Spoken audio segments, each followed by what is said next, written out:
Hello and welcome to Audible River. I'm Alan Rice, and I am very happy to have with me Venerable Lama Losang Samten, teacher of Tibetan Buddhism and spiritual director of Tibetan Buddhist Center in Philadelphia. He is also the author of Ancient Teachings in Modern Times, Buddhism in the 21st Century, and among many other things, Lama Losang is a master of creating sacred sand mandalas. Lama Losang, very, very good to have you with me today. Oh, thank you. Thank you. Thank you so much. Yes. You're welcome. Hey, so you are currently working on a mandala, are you not? I am actually, Alan. I'm here in Chico, one of the places I've been coming. I'm in Chico. I've been here coming so many years. And I've done so many mandalas in Chico, here in Butte College and Chico States, and also now here at the museum. So currently, yes, I'm doing a extraordinary mandala. It's called Mandala Mother Tara. The mandala Mother Tara? Is that what you're Yes. calling it? Oh my goodness, that sounds amazing. Yeah. Well, I haven't seen it yet. I'm looking forward to getting there to see it soon. Yes. Now, I understand, you can tell me if this is true, that you were the one who created the first Tibetan sacred mandala in the US, or in the West even. Is that true? That is true, Alan. Yes, that is true. Yeah, can you tell me a little bit about how that happened? Oh, absolutely. I'm happy to share with you, Alan. So, well, this kind of Tibetan unique sand mandalas, or Tibetan, or generally the Buddhist sand mandalas, are only in the past only created in the monasteries, never done in the publicly, and only for the spiritual ceremonies and during the teachings. But then 1988, and His Holiness the Dalai Lama decided to share this unique Tibetan sand mandala to the world. So that's right. My monastery and the His Holiness sent me to do this project in the American Museum of Natural History in New York. That was the first time. That was really a first time. And me and the two other monks, we did a mandala at American Museum of Natural History. Believe it or not, 50 or 60,000 people came to see the mandala. And so it was a very, very extraordinary success project. Wow, these mandalas, I have to say, from personal experience of being in the presence of the mandala that I know that you created, they have a powerful presence. Absolutely. The mandala, for example, which I'm creating here in this town, 21 goddess mandala have been creating like this over 2,700 years. Wow. Originally taught by Buddha himself, the founder of the Buddhists. And ever since then, so many great artists, men and women, create this design and dedicate for peace and have been using for the meditation. So here in the Chico, what we're doing is creating the mandala, and morning before before we putting the sand on the table, we pray and chanting and then creating the design, and along with the meditation, and then end of there is a dedication. So it is putting a tremendous energy to the mandala, and people felt very strong energy from mandala. That's definitely. And so the mandalas that you're talking about, 2,700 years old, that is what you said, right? Exactly. This design, generally the sand mandalas are even more than 2,700 years. Before Buddhism in India, the Hindu tradition had been creating the sand mandala way before Buddha came to India. But then this design or it's called mandala of Tara, have been creating since 2,700 years. You know, one thing that's curious to me that I want to get your views on. First, I'll say that visualization, images, are it seems to be a very important part of Buddhist teaching. Absolutely. So I'd like to view, can you like expand more, talk about your experience? What this visualization, how is it used and what does it mean? What does it convey? Well, one thing is, Alan, that our mind is so powerful. Mind is, in a way, mind can create tremendous things. Mind can create a lot of positive things, and mind can create also a lot of negative things. So the mind is such a powerful, in a way, all these things we'll be living with, and we'll be using it. All this created by the mind. So any object which we're using, for example, computers and iPhone and iPad, these are mental mind creativities. So somebody, first they visualize, first they create his or her mind and putting this kind of object. So the mandalas, so therefore, in the Buddhist, special Mahayana Buddhism, is a visualization is such important. So the mandalas are many ways important. Special mandalas, the design itself is imagination of the pure land. The Pure Land. Pure land, pure body, pure speech, pure soul of consciousness. Wow, that does sound very powerful. So, when someone is in the present, someone witnesses the mandala, that thousands of years of intention, I suppose, is like there's a lot of.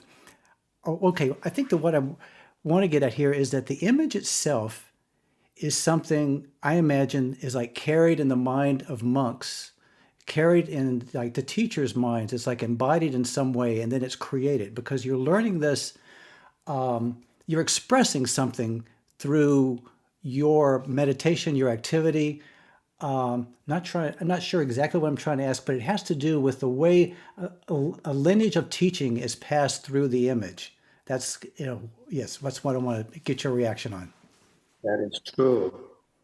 In a way, the mandalas are, for example, here, any mandalas are based on the reality of the external reality and the internal reality. Also, the mandalas are used for how to heal our negative thoughts and feelings. So mandala can be many different ways, but looks like many different colors, but each color means something. Each color have a tremendous significance there.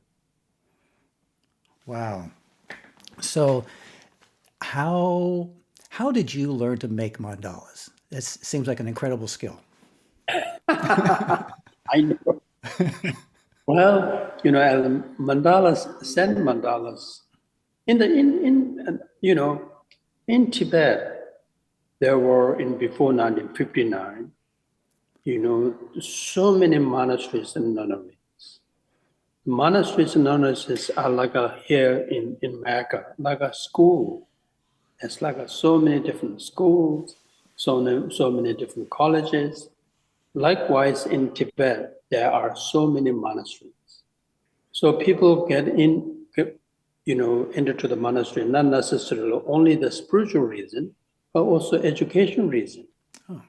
In each monastery have a different curriculum, and so I have a chance to enter to the monastery called the Namgyal Monastery. Monastery of the historian Dalai Lama, believe it or not. I have no idea how I get into there. Was so lucky.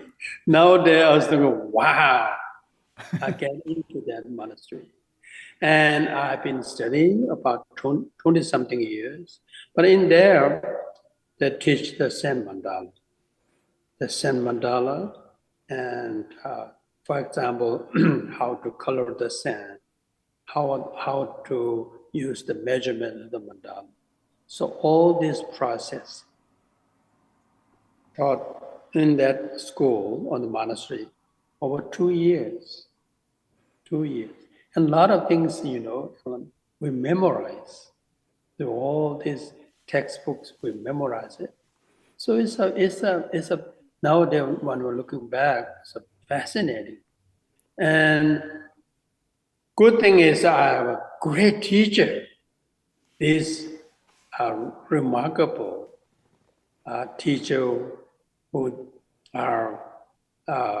fled from Tibet in 1959, and they be an expert for the Zen mandala. So I'm so fortunate. So therefore, each time I do the mandalas, first I really bringing an image of my mandala teachers. I thank them. I said, thank you, teachers. You're giving me this great, education as Zen mandala. Now here I'm going to share to the general public. Whoever sees this mandala, we should bring a peace and deep understanding of the, kindness and compassion. So that's what it really is, man. So you wouldn't need to understand anything about Tibetan Buddhism or be a meditator to actually enjoy the experience of being with the mandala. Is that correct? That's absolutely correct. So that's what people are doing too, sort of like just looking at it, just looking at the mandala and the shapes and the colors. First of all, is that even, I have been doing a lot of mandalas, a lot of the schools. Normally the schools in the class, the kids are really sort of like moving around and all over the place. Each time I go to the school in the classroom, when I show those sand colors, the kids are like, wow. It is amazing. It's like, it's like a window into another world. I mean, I think that image is powerful that way, and I know it seems like we're, spending a lot of time talking about this, but it's an amazing thing to me to have this skill passed on. And by the way, I mean, you said you were fortunate. Maybe fortune chose you, because I have to ask you, have you always liked or loved doing the mandalas? Absolutely. I would say, I think that historically, I'm the longest person who have been doing the mandala. My goodness. I know. Because I have been sent mandala since 1988 in the United States and Canada and many parts of in South America. But here, as I said to you, see, in Chico, in this beautiful small town, I've done, this is my 7th mandala. And people are coming every day. And it's just like, even though many of them have been seeing 6 already mandala, but then walking in this time in the museum and this, wow. I know it's always a fresh experience, isn't it? So if this is your 7th in Chico, do you always do a different one, or are you Each time I did a different mandala? different mandala. I have a chance to share for the people in Chico and around the Chico. I have been shared the mandala, medicine mandala, wheel of time mandala, wheel of life mandala, compassion mandala. And so this is the Mother Tara mandala which will be created. So once you learned to make these mandalas, do you refresh yourself? Do you study an image, or is it mostly in you? forever once you've learned it? I mean, how do you keep up these skills?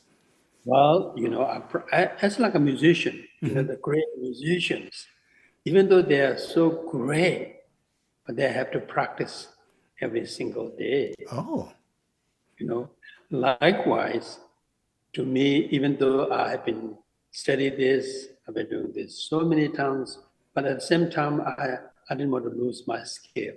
So I need to repeat myself. I need to practice again. In a way, these days, good or bad, whatever it is. So I've been so busy carrying the sand and going to town, to place to place.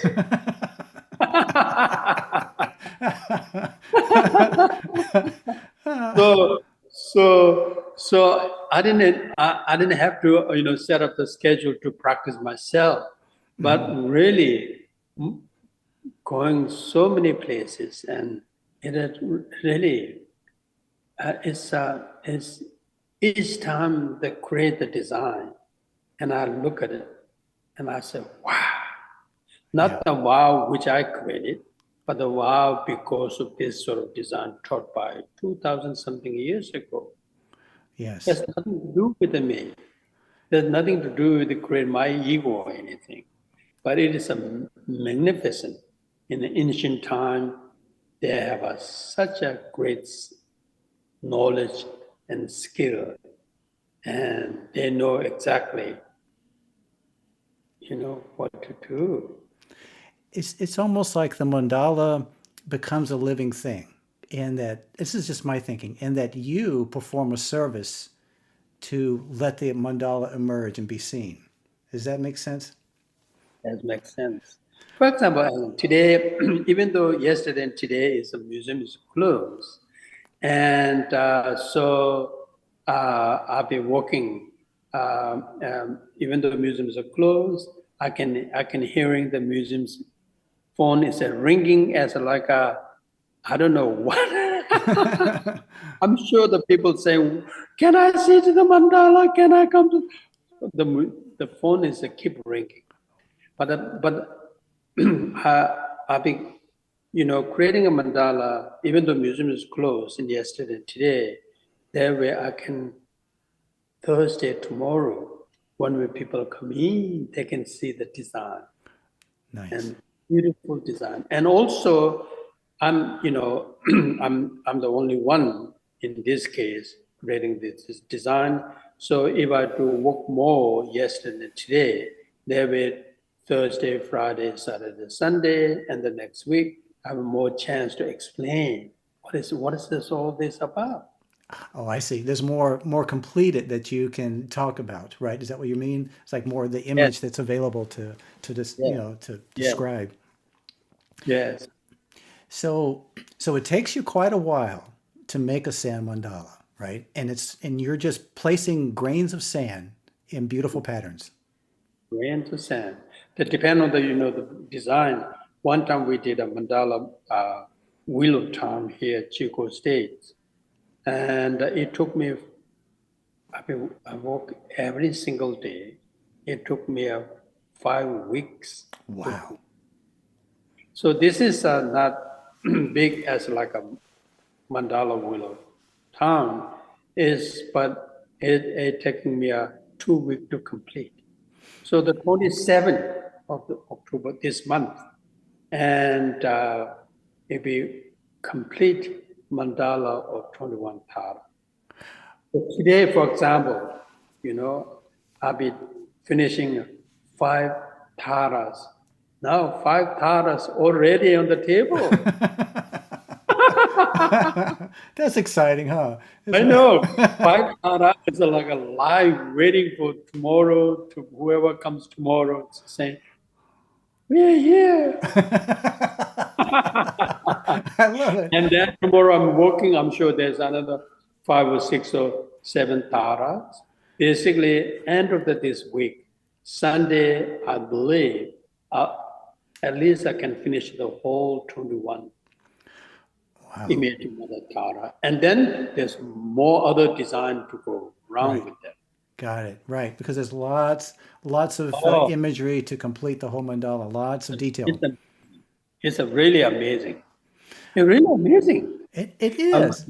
huh? It is. I mean, to me, it's a very amazing process. The whole thing. I mean, everything that we're talking about is because I'm a visual artist too, and one of the things that I've been interested in all my life is the power of visual arts. What it emotes in people, and then this in particular, something that has so much tradition behind it, and such a strong message that I'm just, very interested in how that works, how people interact, and the fact that that we as humans, Tibetan monks have created this process that continues to go on, and I assume there's people still learning today to create these mandalas, right? Well, that is a right. I mean, still people are learning mandalas, and unfortunately, there's no way to Tibetans can learn the Zen mandala in Tibet. Unfortunately, since Oh, 1959, and Tibet was fully controlled by Communist Chinese, the China government. But there's no way they can study a mandala in Tibet, unfortunately. But yet, in mainly in India, the Tibetan community in India, the monastics, where I also happen to study a mandala in India, not in Tibet. So we try to preserving this culture, even with tradition of Zen mandala. beautiful. I mean, this is a wonderful work that you're doing. So, so all this work goes into creating the mandala, and then what happens? Wow, that's the biggest question. No, Alan, like this though. Everywhere I go to do the mandala, and people will never seen the mandala before, and they comes and they're so quiet. They pay attention to what I'm doing and looking around the design and the color. So most of people ask that, "What are you going to do after you're done?" Okay. I'll say, "Well, within a day or two, it's going to dismantle," and they will. First, they thought, what I'm talking about. I said, are you saying going to dismantle or destroying this? I said, well, yeah, it's not we wouldn't use as a word destroy, but we dismantle. And then they said,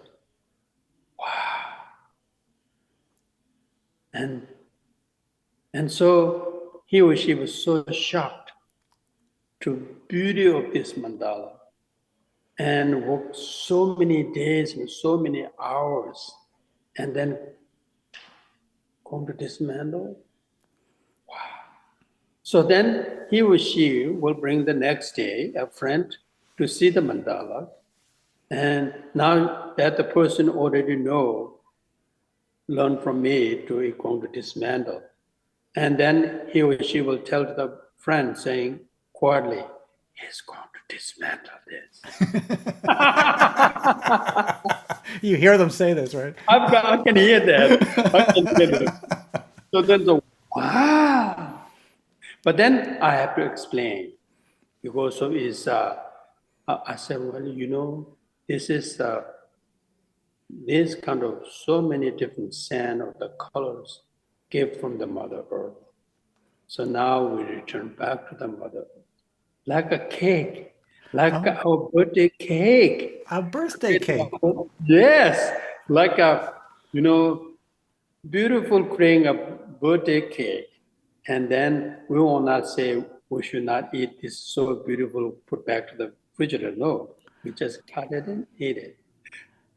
That kind of, when I explain to especially the children in the school, they will understand. Yes. They really understand. The- Oh, I see. Now I understand. And I said, especially they understand how important we are giving a gift, something back to the water, sending us some kind of blessings or caring the environment. So it's called the dismantle. In here, in this mandala, Mother Tara, 21 Tara mandala. So 28th of October, around noon, we're going to dismantle this. And then after we dismantle, and each we have a beautiful, envelope. So each one gets a little sand if they want to, and they were carrying that home, and plus their home, plus the garden, plus whatever they took us. So when I explained these things, and people understood how important the dismantle. Wow. So then this beautiful mandala with all this beautiful intention and the imagery, the legacy, it disperses everywhere. It gets carried away, little pieces of it by everyone who was present. That's Yeah, what you're saying? And then most of it or the rest of it, well, you said it goes into the water? exactly. Oh, And wow. so another reason is, Alan, is impermanent. Impermanence. Impermanent life. You know, is is me coming back here, Chico, and my last mandala I done here 2018. And the 2018, some of my dear friends asked, my life, we walk together mandala. They'll be coming every day to see the mandala. But now this time, some of my dear friends are no longer with me in doing this mandala. Oh. So it's just, it's a life. It's a reminding us, in one hand, the mandala dismantle is reminding us about impermanent life. Impermanent of the life, or reality is everything is impermanent. We think we can preserve it, but also how long we can preserve, matter of time, going to disperse.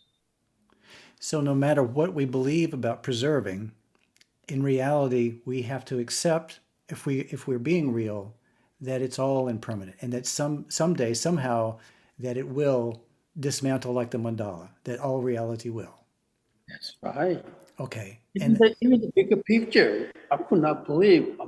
Even the bigger picture, someday, even this beautiful Mother Earth going to also disappear. you How know, to believe it? But it's a fact. it is a fact. And I think that at some level, as human beings, I think that we get. I think that when we get attached to things and we get sad about things leaving. But I think that if we pay attention, there's always new that's appearing as well. And just accepting. This is what me thinking out loud. Just Yeah, accepting that everything is changing, and if you can observe that that's the reality of it, there's really an exquisite beauty in understanding this. absolutely. I mean, here in Chico now, and I live in Philadelphia already, um, leaves are changed, leaves are fell down on the ground. But now in here, Chico, even though weather is up and down, some days cold, some days hot, but anyhow, now this street, beautiful trees, now leaves are falling down and getting changed the colors. So it's just that's how it is. That's how we're living. And so the manda so the mandalas have a theme and the story and the message in our life for us. So the dismantle, the message is impermanent. Impermanent. But that brings me to another question. Mhm. What what would you say, is there anything that is permanent in this experience? Is there anything about it that is expressed, or a truth that you could say that part is the part that won't change or will stay forever? Is that even a thing? Well, in the philosophy case, when we, in the monastery, our main subject is studies the Buddhist philosophy and, uh, and the physics. So in that aspect, for example, the space, which is one of the examples, the space can be a permanent. But does not mean to permanent and permanent, but it's changing and changing and changing. But space cannot not be a space. Okay. But the things like other things like mandalas and the house and the trees and things like A lot of things is completely changed. The tree can be changed, will not be a tree. But the space is a remain as a space forever, even though it's changing. So Okay. that kind of definition in the Buddhist philosophy. Interesting. That is very interesting. So now I want to get back to the origins. Oh, say first, how many mandalas did you learn to make when you were being taught? Yes, I've been studying about 40 something mandalas. 40 And something. the most important mandalas, like a wheel of time, mandala of Tara, which I'm creating now. If you know these are well, and the rest of it is easy to understand. Oh, I see. See, these are the ones you're talking. These are like fundamental to the Tibetan philosophy. Is that what you're saying? Or Exactly, that's what I'm saying. okay, this is yeah. I mean, I think that and one of the reasons I wanted to go into a little more detail here is that I think that a lot of people are fascinated with mandalas, but they just know that they like it. You know how it is. It's like oh, I just know I like it. But I kind of think that if someone could hear a little more detail and get a deeper understanding of the meaning, that it would be helpful, in the experience and to understand some of the culture that it's emerged from. And I guess I need to thank His Holiness the Dalai Lama for sending you here in 1988. For opening up mandalas to the rest of the world. That was kind of a big decision. Was there controversy about that? That was a huge decision Yeah. because I never done before. It's I was there, the person who asked the Dalai Lama to send a monk to do the mandala in America. I was there, and he was like, what? You want to do what? What are you saying? But gradually he's going to seeing as a beneficial of it, right? Yes. But but the thing is, why he's going to say so? What? Because I've never done in the publicly like this. Even though it has a tremendous power and carrying a tremendous message of peace on the earth, but only spiritual field rather than a museum school. And then later on, and not that day, but a few months later, and the person who at the time he was living in New York, he at that time, 1988, there's no cell phone, there's no email, only he can send the fax to the Dalai Lama to where's the monk? Could you please send the monk? Oh, interesting. Yeah, those are interesting times where it was a lot harder to get, especially And that then far. even more interesting time. So I came from India, even though there's a lot of sand. So now I'm here using the sand from Arizona, New Mexico, and California. At that time, me coming from India, and I'm carrying the sand from India. And my suitcase is so heavy. And I have a problem with the airport. They're looking at the East Sand, what this all about. And I'm a monk and coming from a monastery. I have no idea what they're looking for. So serious, this white sand and the yellow sand. And I have no idea what this all about. They said, what is this?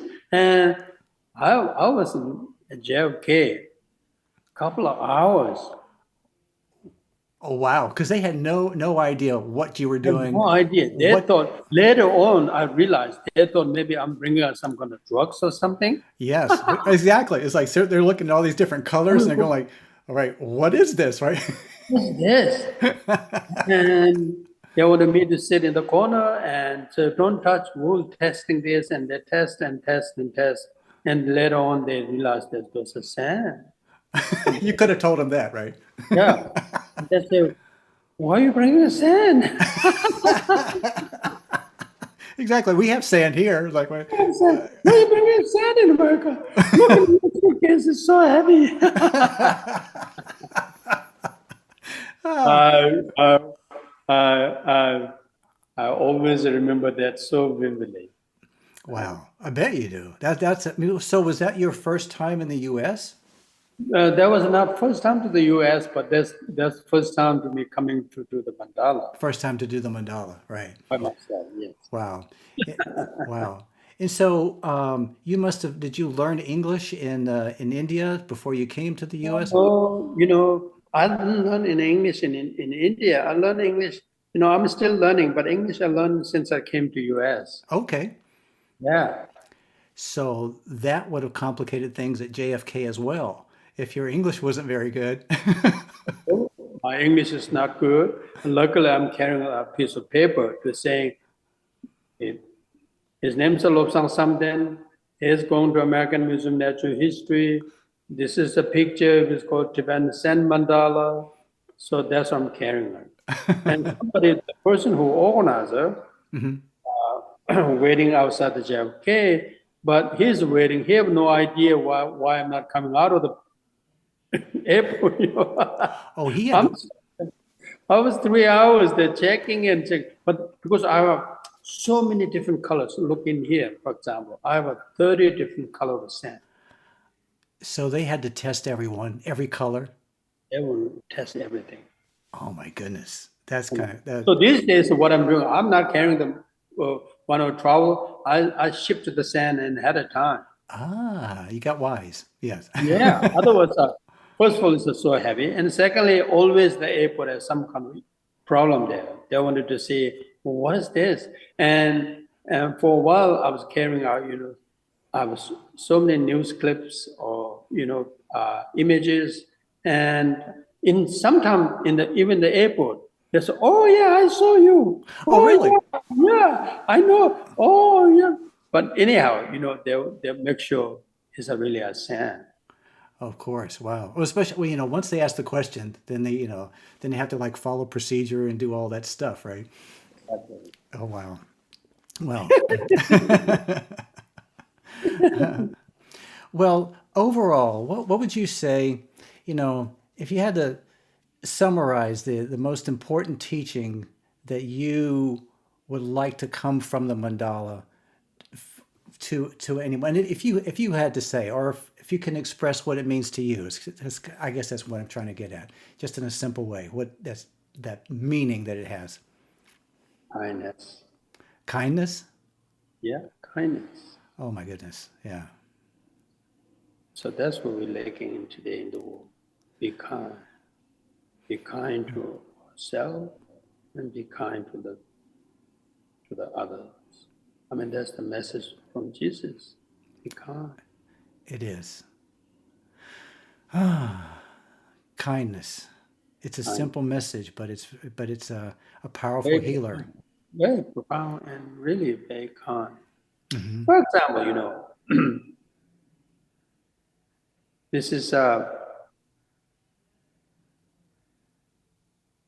been doing this over 30 something years, even here in Chico, even though a lot of people who haven't seen the mandala, which I create, but then there's a lot of new people are coming too. And there was asked, 3, 4, 5 people comes, and somebody asked, "What is this?" And I said, "These are the sand." And oh, these are the sand. Oh, did you did you make this? How did you make this colored sand? And I explained everything. And then they left. Another 5, 6 people come in and say, "What is this?" So these things to me is a very wonderful opportunity to me to be patient and the kindness to share to the others. And that is striking about you. I can say, it's wonderful, wonderful talking with you, and I want to thank you very much for taking this time to talk with me today and to give us more information about your history, the history of the mandalas, and what it means. This is very beautiful. Thank you very much, Lama Losang, for joining us today. Thank you so much to giving me a chance to explain a mandala. Thank you. You are welcome.